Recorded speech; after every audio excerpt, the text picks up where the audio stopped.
안녕하세요. 저는 배달 시작한 지 올해로 1년 되는 배달맨 제이입니다. 작년 12월 배달을 처음 시작한 뒤로 이제 1년이 되었습니다. 저는 처음부터 전업으로 배달계에 들어오기 전부터 많은 배달 유튜버들의 영상을 보며 도움을 받았습니다.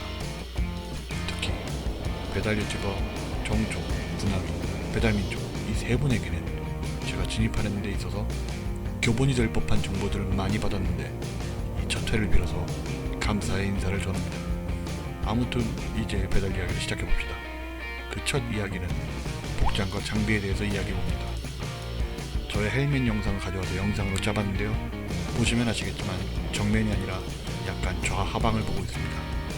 헬멧 구조상 아예 뚫어서 고정하지 않으면 정확하게 좌측에 설치되지 않더라고요. 헬멧은 시스템 헬멧을 착용 중입니다.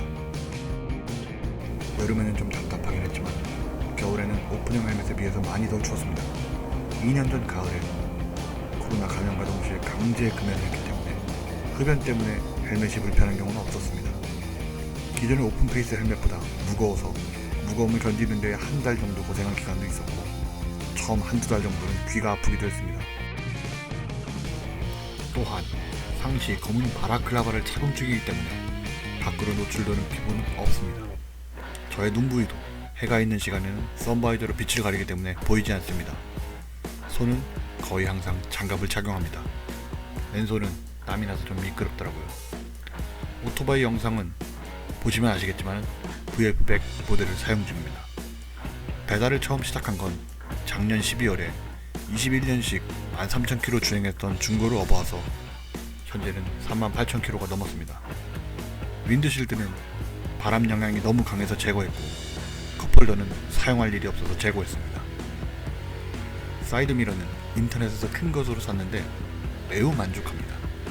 앞으로도 다른 오토바이를 타더라도 계속 고려할 생각입니다. 배달통은 카멜레온 80L를 사용 중인데 볼트를 사용해서 슬라이드 짐대에 고정한 것이 아니기 때문에 도면이 거친 곳에서는 조금 덜덜거릴 수 있지만 그것이 움직이나 물건을 크게 흔들리지 않게 하기 때문에 덜그럭거리는 게 귀찮지만 그냥 사용 중입니다. 슬라이드 짐대와 카멜레온 박스를 직접 구매해서 VF100에 설치했는데 어려운 작업은 아니었습니다. 이후 VF100 관리에는 엔진 오일 교체, 기어 오일 교체, 에어필터 교체는 직접 하고 있습니다. 바퀴의 경우에는 일주일에 한 번 정도 마모 상태를 보고 교체가 필요할 것 같다고 생각될 경우에 미리 주문해서 바퀴를 가져가 공인만 지불하고 센터에서 교체합니다. 구동계의 경우에는 17,000km에 이상 없다는 의견을 받고 클리닝을 했고 34,000km에 구동계 무볼 및 벨트 교체를 했습니다. 주유시에는 두세 번마다 불스 원샷을 약 25mm씩 넣었으며 요 며칠 전 마지막 주유에 마지막 불스 원샷을 넣었습니다. 또 싸게 올라온 불스 원샷을 보면 구매해야겠습니다. 옷은 완전 우주복을 입고 있습니다. 처음에는 이렇게까지 입어야 해나 생각을 했는데 영하의 날씨에 오토바이를 타보고 바로 후회해서 독에다 받고 구매했습니다. 우주복을 입고 나니 추위가 거의 느껴지지 않아서 대만족이지만 가뜩이나 작지 않은 몸뚱이가 2배가 되어버린 효과를 누리게 되었습니다. 그래서 배달 중에 고객분들이나 어두운 골목에서 시민들이 흠칫 놀라는 경우를 적지 않게 보게 됩니다. 우주복은 총 2벌을 구매했는데 올해 초 2월에 첫 사고로 인해서 상하이가 전부 찢어지는 사고를 겪었기 때문에 한 벌은 버리게 되었습니다. 추후에 그때 일어난 사고 영상을 올리며 다루는 시간을 가져보겠습니다. 배달하는 것에 사용하는 신발은 총 4가지입니다. 보통은 제가 제일 좋아하는 안전화, 생긴 것은 사막용 군화같이 느낌의 목이 있는 안전화며 두 번째, 여름에 주로 신었던 크록스, 여름에도 비 올 때 아니면 거의 신지 않았습니다. 세 번째, 추운 계절에 내리는 비를 막기 위한 방수화, 그리고 네 번째, 요즘에 꺼내 신는 방어나가 되겠습니다. 원래 저는 단벌 신사처럼 운동화도 옷도 두세 정도를 넘어가는 경우가 거의 없는데 배달 때문에 폭이 처음으로 커졌습니다.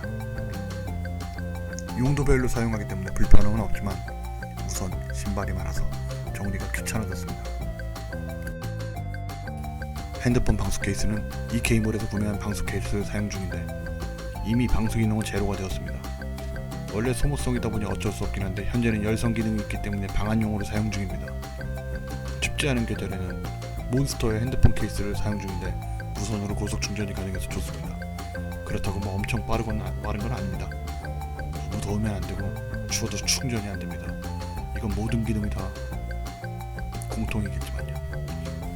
녹화에 사용되는 헬멧캠은 퍼펙트 F2 모델을 사용 중입니다. 그렇지만 다음번에 구매가 필요하겠다고 생각될 때에는 동일 모델을 고르지는 않을 생각입니다. 저장 공간이 32기가밖에 지원하지 않기 때문에 3시간 정도의 영상밖에 담기지 않습니다. 나머지 영상은 계속 지워지면서 덮어지워집니다. 춥지 않은 계절에는 블루투스와 헬멧캠을 동시에 사용하면서 6에서 7시간 정도 유지가 가능했지만 요즘같이 추운 계절에는 4-5시간이면 전원이 꺼집니다. 하지만 지금의 각도는 기계의 문제가 아니라 헬멧 설치 여건이 따라주지 않아서 정면을 보고 있는 게 아닙니다. 이 점을 양해 부탁합니다. 오늘은 저의 오토바이 그리고 장비에 관한 이야기를 했습니다. 저의 영상이 또 다른 누군가에게 배달을 진입함에 도움이 되고 혹은 배달업은 이렇구나 도움이 될 수 있는 영상이 되길 바라며 저는 물러납니다. 앞으로 어떤 영상을 만들어 주었으면 좋겠다는 의견이 있으시면 가감없이 적어주세요. 100% 반영은 힘들 수 있지만 여러분의 이야기가 제 이야기의 주제가 될 수 있습니다.